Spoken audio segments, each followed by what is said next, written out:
Bonsoir à toutes et à tous, bienvenue sur 8 Mont-Blanc sur le plateau d'Accès Direct. Comme chaque lundi, je suis ravi de vous retrouver pour cette première émission de la semaine. 45 minutes de découverte et d'actualité en Savoie-Mont-Blanc. Au programme de ce lundi 1er octobre, Pascal Lorto, le nouveau directeur du SDIS 74, répondra à mes questions. Nous parlerons du festival Chambéry-BD et en fin d'émission, place au sport avec ce soir un focus sur le Rugby Club Rumilly-Savoie. Mais avant d'accueillir mes invités, j'invite Fanette à me rejoindre sur ce plateau. Salut Sam. Salut Fanette. Alors on va découvrir avec toi les titres de ce journal de lundi. On débute avec un reportage du côté de Saint-Gervais où les thermes ont été inaugurés en grande pompe ce week-end. Voilà, c'est Victoria Lopez qui a été samedi matin à cette inauguration. Beaucoup de monde, beaucoup de sécurité, c'était un peu boulot quoi. Parce qu'il y avait le président de L'Oréal, puisque les thermes de Saint-Gervais ont été rachetés il y a 2 ans par le géant du cosmétique. Et l'idée, c'est vraiment de donner non seulement aux thermes, mais aussi à la marque qui y est rattachée, une ampleur internationale, donc un gros enjeu économique. Les Républicains de Haute-Savoie en ordre de marche pour les prochaines batailles électorales. Voilà, puisque tu Avec la le visite du sais, président. il y a des échéances qui arrivent, que ce soit les européennes, les municipales en 2020. Donc les partis sont un peu au taquet. Donc là, Laurent Wauquiez est venu rencontrer les adhérents de Haute-Savoie. Et puis on entendra aussi une interview du parti En Marche sur la Haute-Savoie qui prépare les municipales avec 3 référents sur le département. Donc voilà, on se prépare tout doucement à ces échéances. Fanny, tu restes avec moi, on enchaîne avec la revue de presse.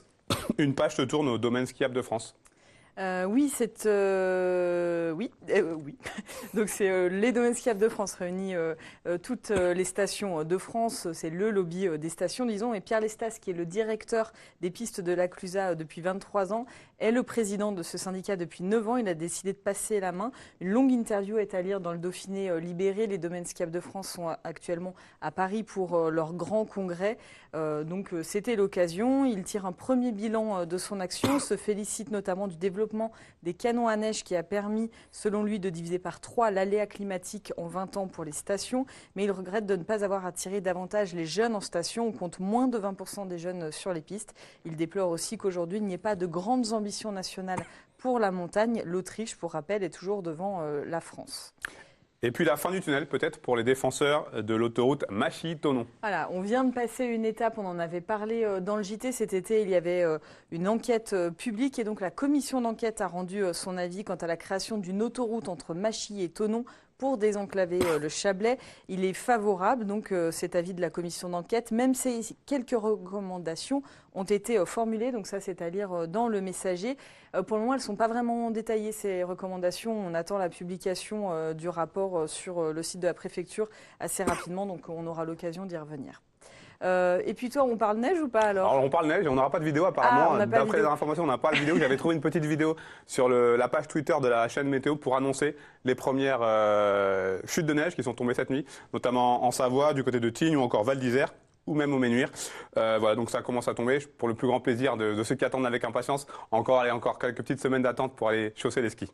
Et puis un appel aux bénévoles du côté des Restos du Cœur. Oui, les Restos du Cœur de Haute-Savoie. J'avais reçu sur ce plateau il y a quelques semaines le président, Philippe Abraham, des Restos du Cœur de Haute-Savoie.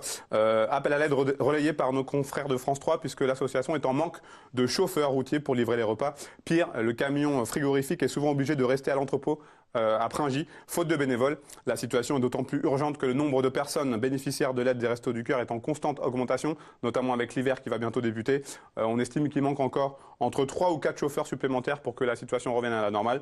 Donc les personnes qui sont intéressées, elles peuvent contacter le 04 50 64 91 18 ou encore envoyer un mail à l'adresse suivante ad74.siège@restoducoeur. Voilà, si jamais il y a des vocations de chauffeurs qui veulent aller au niveau des Restos du Cœur, on rappelle, c'est bien évidemment bénévole. Merci Fanette. On se retrouve tout à l'heure pour la fin de l'émission. On passe à notre première rubrique, la rubrique Actu. Colonel, je vous en prie, Frédéric Lorto, Pascal Lorto, pardon. Installez-vous. Alors, vous êtes donc le nouveau directeur départemental du service départemental d'incendie et de secours, autrement dit le SDIS. Quelles sont, avant toute chose, est-ce qu'on peut rappeler un petit peu les missions précises du SDIS ? Alors, le service départemental d'incendie et de secours, autrement dit les sapeurs-pompiers, en fait, ont 3 grandes missions principales. D'abord, prévenir les risques, faire en sorte qu'ils ne surviennent pas, s'organiser pour faire face à toutes les situations d'urgence et distribuer les secours. Et c'est bien sûr ce qui nous occupe au quotidien. Alors vous avez pris vos fonctions le 10 septembre dernier, c'est bien ça? C'est bien ça. Quelques impressions après ces 3 grosses semaines là, en tant que nouveau directeur? Alors je confirme, les premières impressions sont des impressions de densité. Densité est liée à la diversité des risques en fait, dans ce département de Haute-Savoie, qui est aussi très peuplé. Donc j'ai effectivement été confronté quasiment dès mon arrivée à des situations opérationnelles qui relèvent du domaine de la montagne et que je ne connaissais pas bien sûr dans mes précédentes affectations de vallée. Alors vous avez occupé donc ce même poste de directeur du SDIS du côté de l'Eure pendant 8 ans. À première vue, ce sont 2 territoires complètement opposés? Alors ce sont des territoires différents. Hein. Il y a bien sûr un fond d'activité qui se ressemble. Je veux dire, il y a des accidents de circulation partout, des accidents domestiques partout, des accidents de transport bien sûr partout.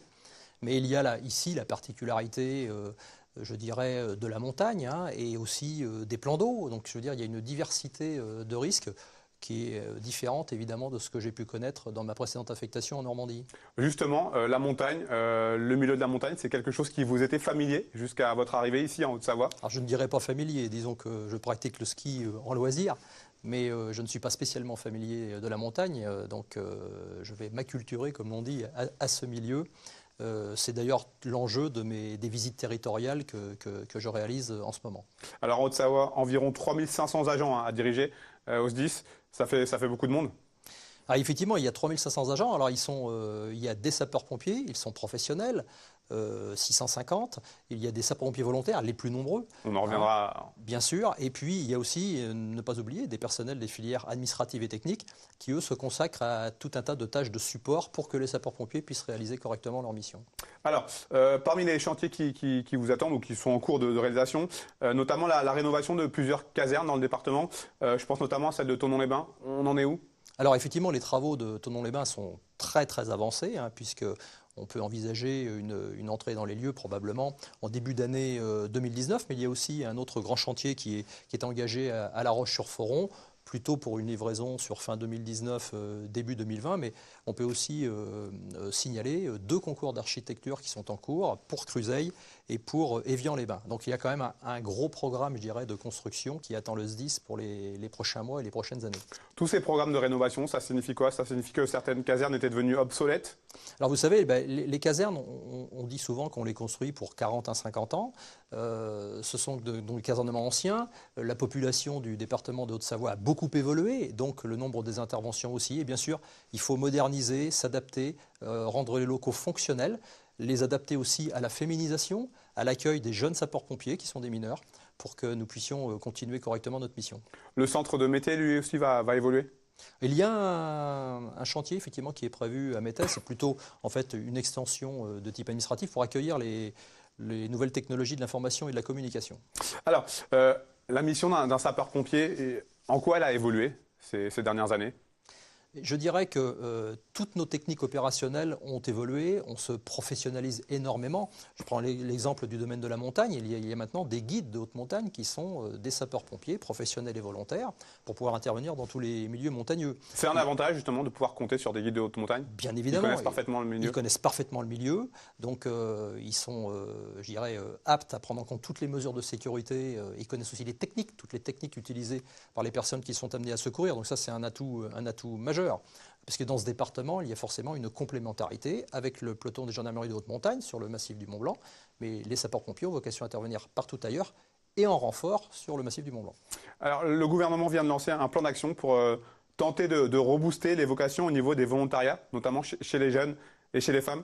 Est-ce que c'est un phénomène qui touche la Haute-Savoie, la crise des volontariats? Tous les départements de France sont concernés par les enjeux liés au volontariat. Le modèle de sécurité civile en France, il repose beaucoup sur les sapeurs-pompiers volontaires et en tout cas sur la complémentarité entre professionnels et volontaires. Donc c'est un combat, je dirais, du quotidien pour pouvoir renouveler régulièrement l'effectif des sapeurs-pompiers volontaires. Les aléas de la vie font qu'ils ne s'engagent pas sur des durées aussi longues que les sapeurs-pompiers professionnels, donc il faut chaque année renouveler l'effectif. Il y a aussi le phénomène, j'en ai parlé, de féminisation. Aujourd'hui, c'est 21% de femmes dans les rangs des sapeurs-pompiers. On voit d'ailleurs quelques images du centre de secours de Bonneville qui est dirigé par une femme. Voilà, il y a plusieurs femmes aujourd'hui officiers qui gravissent les échelons et c'est très bien ainsi. Alors, parmi ces... Donc, je disais, donc, le gouvernement a lancé un plan, 37 mesures qui vont être mises en place.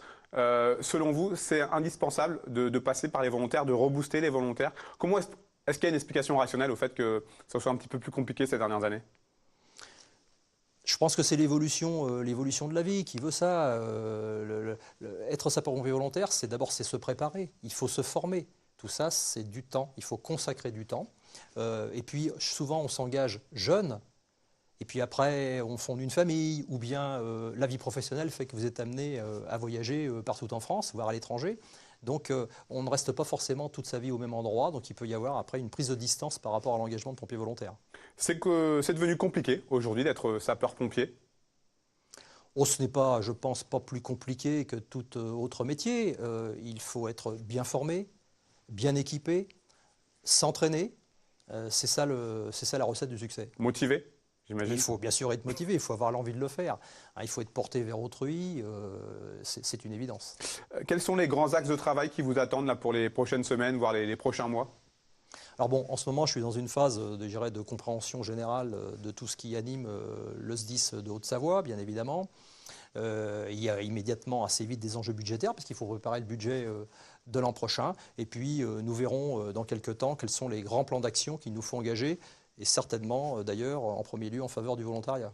Qu'est-ce qu'on peut vous souhaiter là pour la suite? Eh bien, écoutez, une bonne continuation et de pouvoir être un chef digne pour tous les sapeurs-pompiers de Haute-Savoie. Merci beaucoup, Pascal Lorteau. Je rappelle que vous êtes le nouveau directeur du SDIS 74. Merci beaucoup pour votre venue. Merci. Allez, on va passer à notre rubrique culture. Je vous invite à vous asseoir avec mes deux invités. On va parler avec vous du 42e Festival international de la BD de Chambéry-Savoie, Anne Magnipou et Jérôme Châtelain. Anne Magnipou, vous êtes maire adjointe à la mairie de Bassin en charge de la culture. Et monsieur Châtelain, vous êtes le vice-président de Chambéry BD. On va commencer avec vous. Quelques mots sur la genèse de ce festival. D'où est-ce qu'il vient? Il vient d'une équipe de bénévoles dans les années 70 qu'on commençait à créer la première édition en 76 et après ils ont enchaîné un deuxième festival en 78 avec une affiche de Franquin.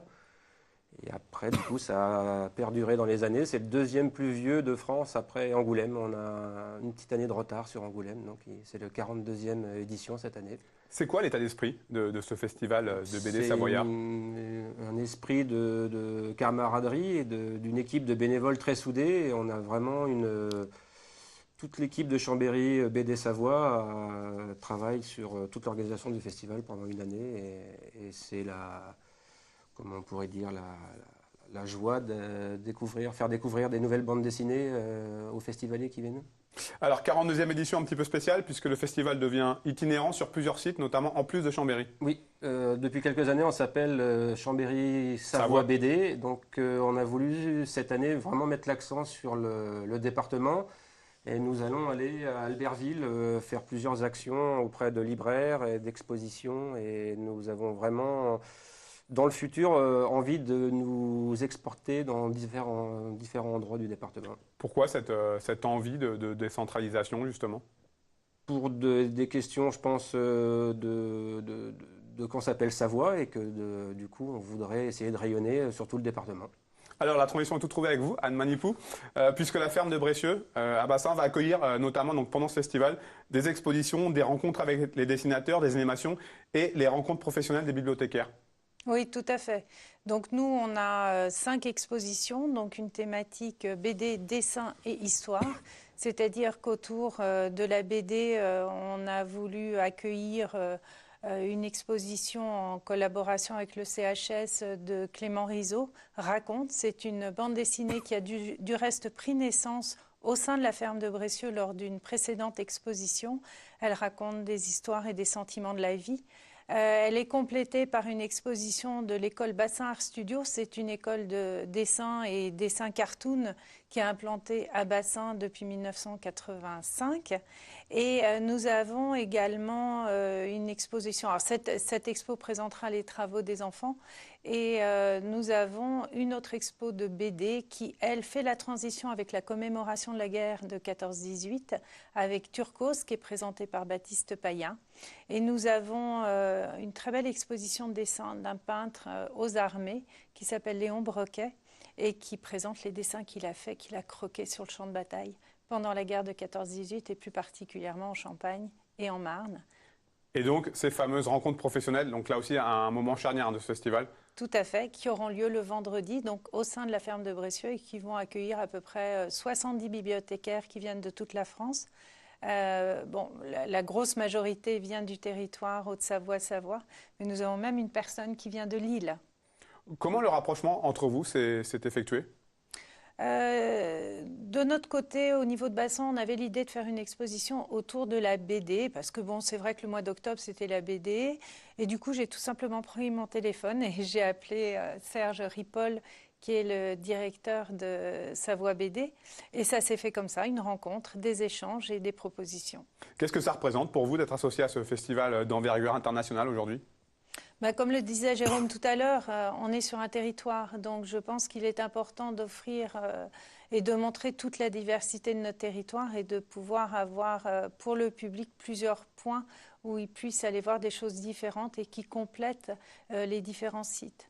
Alors Jérôme, pour venir au festival, à proprement dit, donc 60 auteurs présents à peu près, Oui. et un invité d'honneur, Silvio Camboni, qui a ressuscité Mickey récemment sur les Vous pouvez le voir sur Glénat. l'affiche de cette année, qui nous a fait vraiment une très belle affiche cette année avec Mickey. C'est avec les éditions Glénat qui, depuis quelques années, ont eu avec Disney l'autorisation de reprendre le personnage Mickey ou Donald, et qui, avec des nouveaux dessinateurs européens, font des nouvelles bandes dessinées avec Loisel, Kéramida, Trondheim et Silvio Camboni, qui nous a fait l'affiche cette année, qui reprennent des personnages de l'univers Mickey, mais de plutôt le côté européen, pas la même vision des Américains, qui n'est pas tout à fait... c'est plus standardisé aux États-Unis. Là, ils creusent un peu plus dans les personnages. C'est un peu plus... Par exemple, la bande dessinée de Loisel est un peu plus noire au niveau de... Mickey, par exemple, qui est au chômage avec Dingo et qui cherche un emploi. Ça vous fait une belle tête d'affiche pour ce festival? Oui, c'est avec d'autres vraiment de belles têtes d'affiche. Cette année, on a vraiment l'honneur et le plaisir de recevoir M. Julliard, M. Convar, M. Trondheim, M. Loisel. Donc on a vraiment cette année plus des auteurs qui viennent du Canada. On est en train de créer un partenariat avec un festival au Canada. Donc on essaye de vraiment s'internationaliser. Ce retour au goût du jour de Mickey, c'est quoi? C'est une volonté de la part de vous, les organisateurs? C'est quoi? Ça vient d'où? Ça vient aussi de notre partenariat avec Monsieur Glénat, où on est depuis 2 ans avec lui pour organiser notre festival. Et comme c'est les éditions Glénat qui ont eu l'autorisation de faire ces bandes dessinées Mickey, on s'est dit que ça faisait un beau personnage comme invité d'honneur pour le festival. Même question que madame. Pour vous, le festival, qu'est-ce que ça représente d'être associé à la ferme de Brécieux? Avec la ferme de Brécieux, c'est vrai qu'on cherchait aussi comme on cherchait des nouveaux territoires d'exploration dans le département, et que c'était vraiment un très bel endroit qui est à côté de Chambéry, à la ville de Bassins, qui était un bel endroit pour la culture. On s'est dit qu'avec cette journée professionnelle qui va permettre de promouvoir la bande dessinée à travers tous ces bibliothécaires qui vont avoir un peu comme une formation pour faire mieux découvrir la bande dessinée auprès de tous les gens qui vont dans les bibliothèques en Savoie et Haute-Savoie et dans les autres départements. Donc c'est aussi notre côté du festival où on est là pour promouvoir la bande dessinée. Ce n'est pas que de la dédicace et de la vente de BD, on essaye aussi de faire des animations comme on fait auprès des hôpitaux, des prisons, des lycéens, des collégiens. On essaye vraiment d'ouvrir la bande dessinée à son sens le plus large. Anne-Marie Pou, avec ce festival, la ferme de Brécieux confirme son renouveau culturel. C'est parfaitement dans l'état d'esprit. Tout à fait, et puis son ouverture sur le territoire. Oui. Merci beaucoup. Merci. À vous deux. On donne les dates, on n'a pas précisé, donc on n'a pas précisé des dates. C'est ce week-end, le 5, 6 et 7 octobre à Chambéry. Et à Albertville aussi, surtout pour la journée du 6. Et toute la journée dans toutes les librairies de Chambéry parce aussi. qu'on n'a pas signalé, cette année, ça commence tôt le matin. Oui, ça commence le vendredi matin. Il y a une nouveauté cette année où on commence le vendredi matin. Merci beaucoup. À bientôt. À bientôt. Au revoir. Allez, on termine cette première partie avec notre partie sport comme chaque lundi. Je vous en prie, j'accueille sur ce plateau, sur ce canapé, vous pouvez prendre un micro, les deux coprésidents du Rugby Club Savoie Rumilly, Monsieur Remillon, Monsieur Moine, Alain Remillon, Frédéric Moine. Christian, c'est assez rare dans le monde moderne, dans le sport, d'avoir deux présidents. Je ne sais pas si c'est rare, mais nous, on trouve que c'est quand même la bonne formule. Voilà, parce qu'il y a beaucoup de travail. Donc, quand on est deux, on n'est pas trop. On est épaulé, évidemment, mais il y a largement du boulot pour deux personnes. Frédéric Moine, comment on fait pour se dispatcher les tâches là? Vous avez chacun un secteur d'activité plus ou moins précis? Alors moi, je suis un nouveau coprésident, puisque je suis arrivé début juin. Donc avec Alain, on apprend à se connaître. Bon, de par mon ancien passé de joueur, c'est vrai que j'ai une attirance, une appétence pour le sportif. Mais bon, pour l'instant, je pense que la répartition se fait naturellement et assez bien, on va dire. Alors les nostalgiques et les plus anciens avaient l'habitude du FCSR Rumilly, mais vous avez décidé de changer le nom en janvier dernier. Pour quelle raison? Alors, RCSR, ça veut dire Rugby Club Savoie Rumilly. Tout ça, donc déjà, on a voulu. FCSR avait une connotation footballistique qu'on a voulu gommer, on va dire. Et puis, on a voulu garder le nom de la ville de Rumilly, on va dire qu'on est lié depuis des années avec la ville. Et puis, le S qui veut dire Savoie, ça, c'est pour l'avenir, puisqu'on on se veut quelque part être le club de rugby leader sur l'Haute-Savoie, d'une part, et pourquoi pas sur les Savoies en général. Alors Frédéric Moine, vous l'avez un petit peu évoqué, qu'est-ce qui vous a poussé à vous lancer dans cette aventure au mois de juin dernier? Alors justement, je m'occupais j'étais président du 6-7-8 qui était le club des partenaires. Et j'étais un peu éloigné du sportif et ça me manquait assez naturellement. Et comme l'a dit Alain, je pense que le rugby de Rumilly, enfin déjà la Haute-Savoie est en mal et en manque d'un club un peu de haut niveau. Il y a vraiment tous les atouts à Rumilly pour qu'on devienne un club de haut niveau et la Fédérale 1 est déjà du haut niveau. Donc c'est un peu ce projet, de mener ce projet qui m'a attiré à la coprésidence. Et puis, on aura peut-être l'occasion d'en reparler, mais ça n'est pas que la Fédérale 1, c'est de continuer à structurer le club, d'investir dans la formation sur les jeunes, parce qu'on s'aperçoit qu'il y a beaucoup de choses à faire à ce niveau-là. Alors, les ambitions sont affichées, sont claires. C'est la montée dans un premier temps déjà en Fédérale 1. D'un point de vue sportif, la saison a plutôt bien commencé. 3 matchs, 3 victoires. Aujourd'hui, oui, on va dire que la saison a bien commencé. La saison n'est pas loin d'être parfaite. On est sur la bonne trajectoire et on est présent au point de passage. Voilà. Je rappelle que la saison dernière, vous aviez terminé premier de cette phase régulière pour malheureusement échouer dès les 16e de finale en phase finale. Je me souviens, on s'était vu au match. Il y avait beaucoup de déceptions. Qu'est-ce qui vous manque pour aller un petit peu plus haut? Ce qui nous manque, c'est ce qu'on a cherché à retrouver cette année. C'est des joueurs qu'on a recrutés, on va dire, qui pensent qui devraient nous apporter justement le plus nécessaire pour passer les phases finales, sachant qu'il faut qu'on passe 2 tours de phase finale pour accéder en Fédérale 1. Ouais, c'est un bon parcours du combattant presque. Oui, pas forcément. Je pense que pour résumer, les 3 premiers matchs ont été riches d'enseignements. On voit qu'on a élevé notre niveau de jeu. Comme le disait Alain, on a des joueurs qui arrivent de Fédérale 1 et donc ça nous aide dans la gestion. On a aussi gardé certains joueurs qui sont un petit peu l'âme de Rumilly. Et les 3 premiers matchs nous prouvent qu'on a tous les atouts cette année pour réussir, à 2 conditions, de bien rester concentré et de rester humble, parce que c'est vrai que quand on commence un petit peu à gagner, parfois on peut un peu perdre de vue l'objectif principal. Donc bien rester concentré, bien concerné, et puis je pense que cette année, ça devrait le faire. Tout à l'heure, vous l'avez évoqué, comme la plupart des clubs amateurs, la formation part très très importante dans le développement d'un club. Alors, c'est un peu l'ADN du RCSR. On a une belle équipe, une belle école de rugby. La formation, ça reste un de nos objectifs. Le but étant on va dire, de former nos meilleurs jeunes pour qu'ils rejoignent, pour rejoindre l'équipe première, quoi. Le fait que l'USNC ne soit plus en Fédéral 2, c'est une bonne ou une mauvaise nouvelle? Sans langue de bois? Voilà, aucune. Je crois qu'il faut qu'on soit tous clairs avec nos projets. Nous, on a affiché clairement, et ce n'est pas un manque d'humilité, on a affiché clairement qu'on voulait être le club leader des 2 Savoies, mais tout ça doit tirer le rugby en Haute-Savoie et peut-être en Savoie également vers le haut. On n'est pas... c'est clair qu'aujourd'hui, on affiche nos ambitions, mais je pense que si Rumilly redevient un club de Fédéral 1, on va faire venir des jeunes au rugby et puis il y aura des échanges qui vont se créer naturellement. Donc, par ailleurs, on connaît très bien le nouveau président d'Annecy et on lui souhaite beaucoup de courage parce qu'il a repris le club dans des conditions assez difficiles. Donc, on n'a pas du tout de velléité à enfoncer à l'US Annecy. On veut plutôt travailler ensemble et pour que le gagnant soit le rugby. C'est ce qu'on veut faire dans notre projet. À l'époque du rugby amateur, notamment dans les années 90, Rumilly faisait partie de l'élite. C'est aujourd'hui impossible d'y repenser dans les années à venir? Aujourd'hui, il y a un tel gouffre. L'objectif, c'est la Fédérale 1, mais ce n'est pas une fin en soi. Mais bon, évidemment que la Pro D2, ça sera, c'est encore pour l'instant, on va se concentrer sur l'objectif de la Fédérale 1. Et puis, le but étant de s'installer en Fédérale 1 durablement. Et durablement. Voilà, c'est l'objectif à plus ou moins long terme. On le sait, on le voit, le rugby français ne va pas très bien. Je ne pense pas dire de bêtises en disant ça. Je fais référence notamment aux résultats du 15 de France, aux affaires qui secouent la FFR. Est-ce qu'un club comme le vôtre, à votre niveau, il subit des conséquences plus ou moins indirectes de ce qui se passe dans les hautes sphères? Alors, je pense pas que... Alors justement, je dirais que c'est un peu notre rôle. On a Alain et moi, c'est de, sans vouloir étendre au niveau national, c'est d'être garant des valeurs du rugby de Rumi. Le rugby de Rumi a une très belle histoire. Moi, j'ai eu la chance de vivre ça, même si j'étais un petit peu plus jeune que la génération dorée. J'étais souvent remplaçant avec eux. Et ce qui a fait cette force, c'est qu'ils ont toujours mis le collectif au centre de leur projet. Et donc, nous, on doit être garant de ça.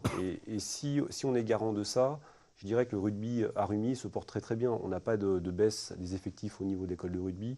Mais il faut que nos ambitions soient cadrées avec l'histoire de Rumi. Voilà. Et après, on n'aura pas la prétention de dire qu'on va résoudre les choses au niveau national. Mais déjà sur la Savoie et la Haute-Savoie, on a vraiment la volonté d'élever, de maintenir, de développer le rugby, quoi. Et je pense que Rumi a sa place dans ce projet. Prochain match, le week-end prochain, il me semble. Dimanche. Oui, dimanche contre Saint-Savin, à Rumilly.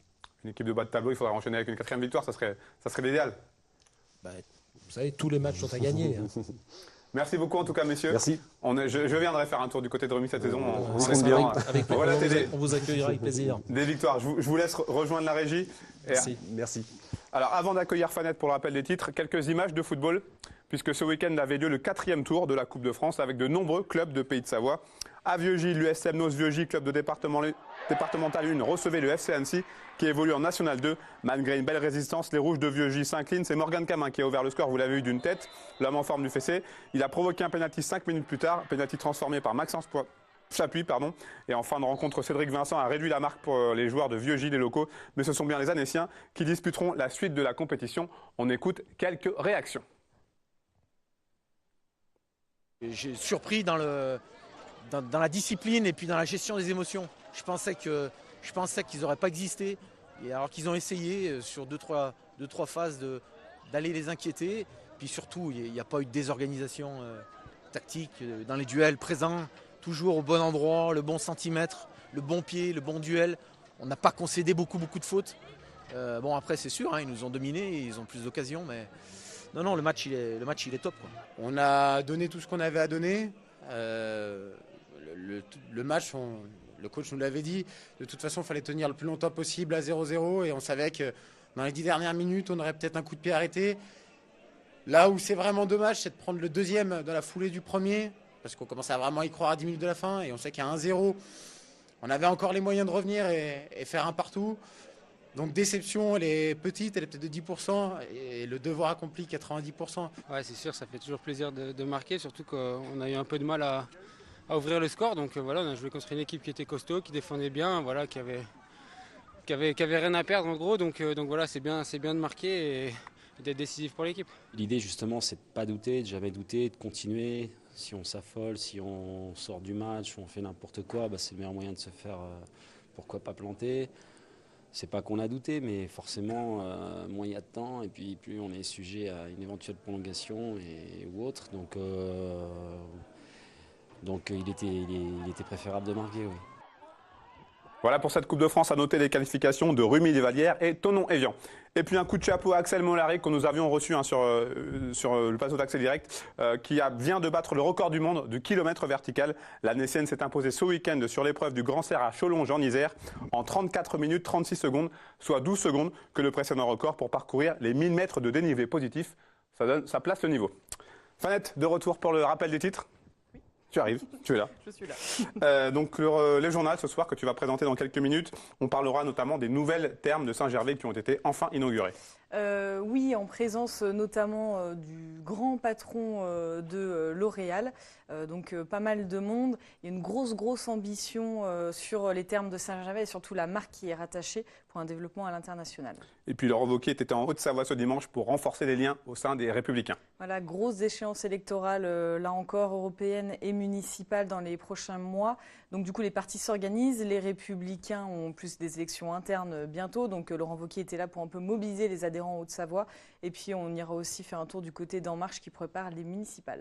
Merci Fanette, on te retrouve donc dans quelques minutes après donc, cette page de publicité pour le journal de la rédaction. À tout de suite.